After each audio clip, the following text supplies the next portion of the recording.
Hello and welcome to Gold Team Five's presentation of the Mountain Man Brewing Company case study.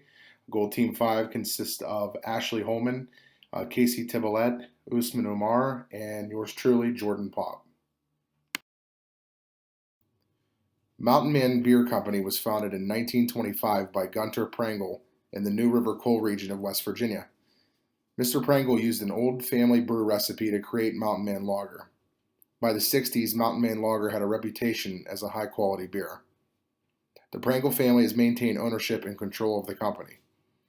Gunter's son Oscar Prangle is the current owner and president. Mountain Man Lager, also known as West Virginia's beer, is the only beer currently being produced by Mountain Man Beer Company. By 2005, Mountain Man was generating revenues of just over $50 million and selling over 520,000 barrels of Mountain Man Lager, primarily to distributors in Illinois, Indiana, Michigan, Ohio, and West Virginia. The brewery services the blue-collared middle-aged man with an income of $50,000 per year in the East Central region of the United States. Mountain Man Lager is MMBC's flagship beer. The lager is in the mature stage of the product life cycle and received many accolades over the years, including the Best Beer in West Virginia award. In addition, Mountain Man Lager has held the top lager market position for more than 50 years in West Virginia. The lager is priced similarly to domestic beer products such as Miller and Budweiser, and has had approximately $50 million in revenues in 2005, with selling 520,000 barrels. Mountain Man Lager is a dark-hued beer packaged in a brown bottle, with the original label design showcasing a coal mining crew. The lager is crafted from a reformulated old Prangle family recipe. The recipe includes Bavarian hops and distinctive strains of barley, the combination of which offers a unique bitterness to the lager. Another defining factor of Mountain Man Lager is its higher than average alcohol content. Overall, MMBC offers a high-quality product in Mountain Man Lager.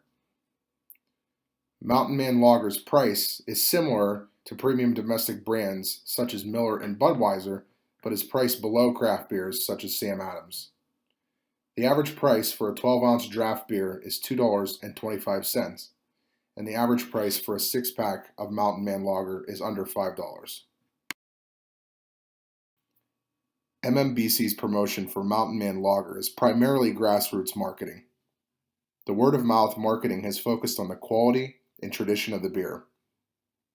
In a recent focus group, a participant said, "My dad drank Mountain Man just like my granddad did. They both felt it was as good a beer as you can get anywhere." MMBC has found that traditional advertising has not proven successful.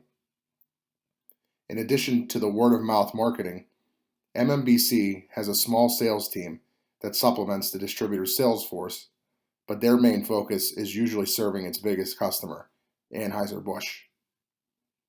MMBC places Mountain Man Lager in the traditional locations such as bars and restaurants, liquor stores, and beer distributors, along with convenience stores and supermarkets in the East Central region of the United States. The decline in MMBC's sales can be attributed to multiple factors, including age and gender demographics, lack of variety of products, the rise of light beer, the craft beer and import market, and the selectiveness of the distributors. The MMBC brand focus is on the middle-aged man, although the largest market segment in terms of consumption is the first-time drinker demographic. First-time drinkers are defined as individuals 21 through 27 years of age. Most times, this demographic has yet to establish a loyalty to a particular brand of beer. A recent study forecasted that the first-time drinker demographic will continue to grow, nearing 4 million by 2010. Additionally, the MMBC brand is geared towards the working-class man, which is neglecting the growing market of women, who in 2005 made up approximately 30% of premium domestic beer market and approximately 40% of the domestic light beer market. Another reason for MMBC's decline is its focus on its flagship product. This focus has left opportunities on the table for them to enter other segments of the market, namely the light beer market. This segment of the market accounted for over 50% of the sales by volume in 2005 and is the preferred category of the first-time drinker demographic. MMBC's decline can partially be attributed to the continued growth of the craft beer and import segment of the market. Currently, the two segments make up approximately 13.5% of the East Central region's market. A recent study forecasted that the segments will have a combined compounding annual growth of about 15% over the next 6 years.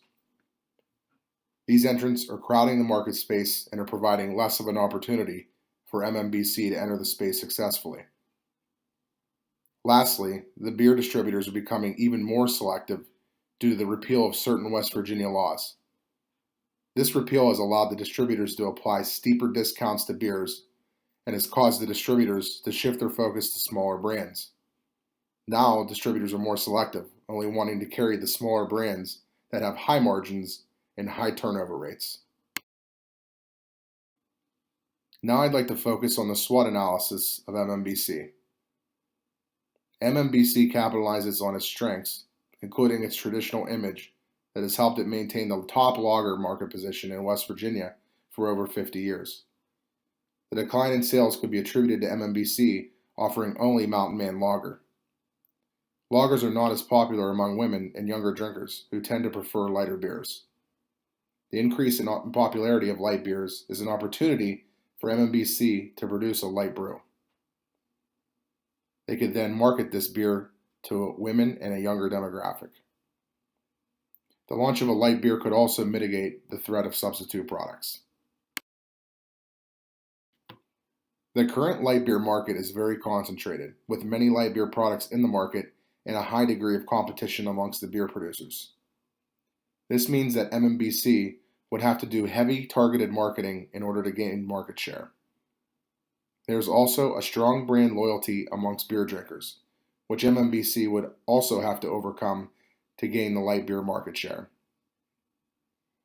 Threat of new entrants is fairly low due to the large amount of investment required to obtain economies of scale. Bargaining power of suppliers is also low due to the number of large suppliers in the market and the abundance of supplies. Now I'd like to turn your attention to the numbers behind introducing Mountain Man Light into the market.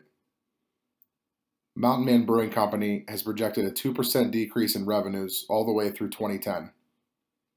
These declining sales projections come on the heels of a time period where total U.S. beer consumption has declined 2.3% over the course of the previous 4 years.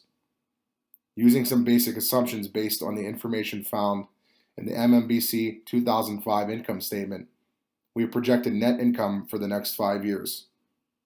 As you can see, these numbers steadily decline with revenues. There are a couple of options available to stop the decrease. They could try and cut costs, thus driving up their margins and subsequently increasing net income without increasing revenue, or they can introduce a new product, Mountain Man Light, and drive new sales to the brand. Here are some of the inputs for the break-even calculations. The net revenue and amount of barrels sold illustrates the numbers MMBC was able to produce in 2005. It gives us a good reference point to understand the impact of Mountain Man Light sales on total revenue and barrels sold. Using a few of these inputs, we can calculate the amount of barrels they will need to sell in order to break even. Since we have the variable costs and price per barrel, we will only need to figure out our fixed costs to come up with the total number of barrels needed.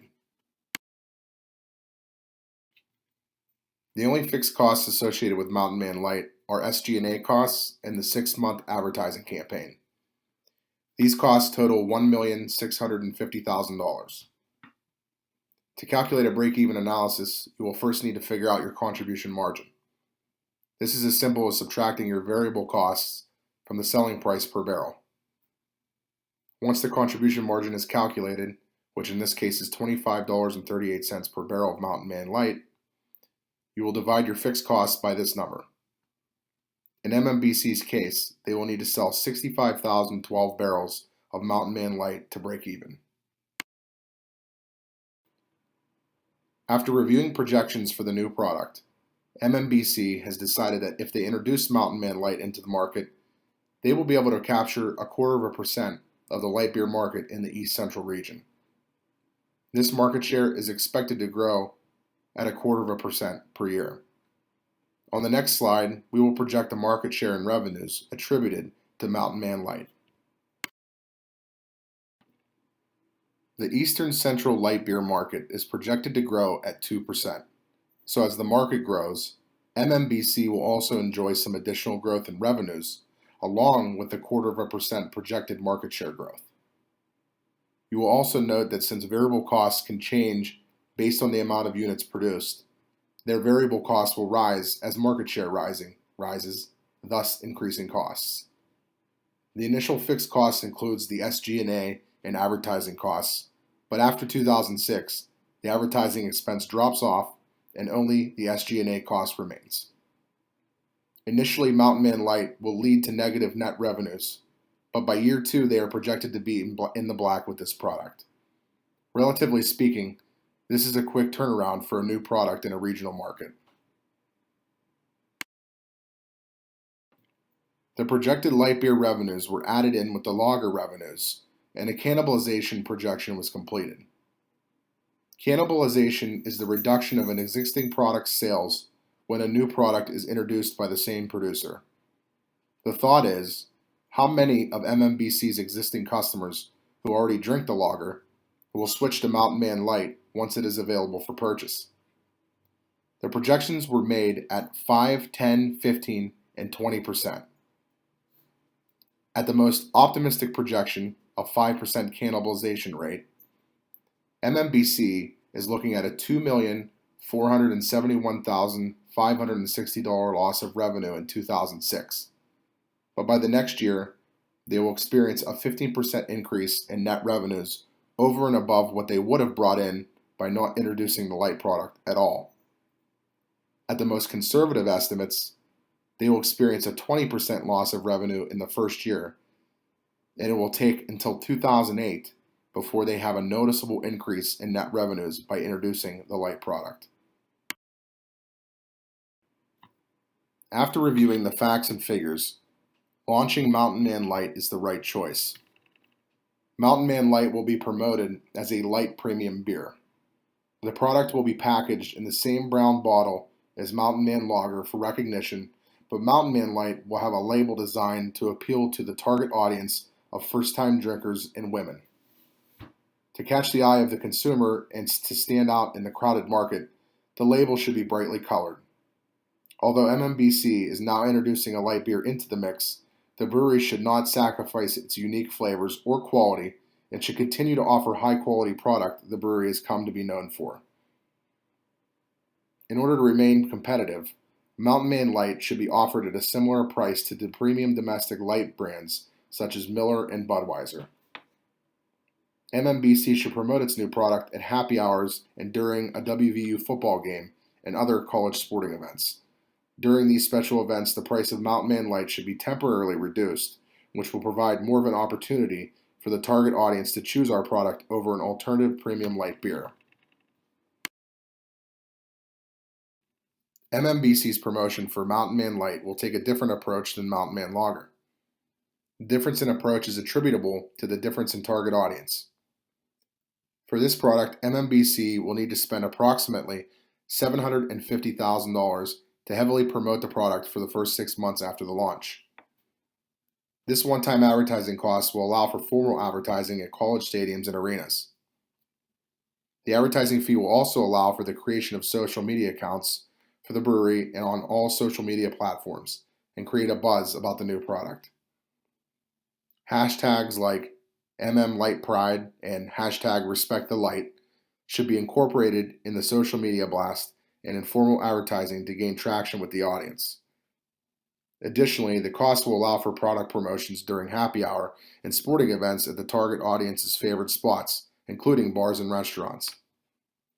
Lastly, but not including in the one-time advertising costs, MMBC should increase its sales force to supplement the distributor's sales team.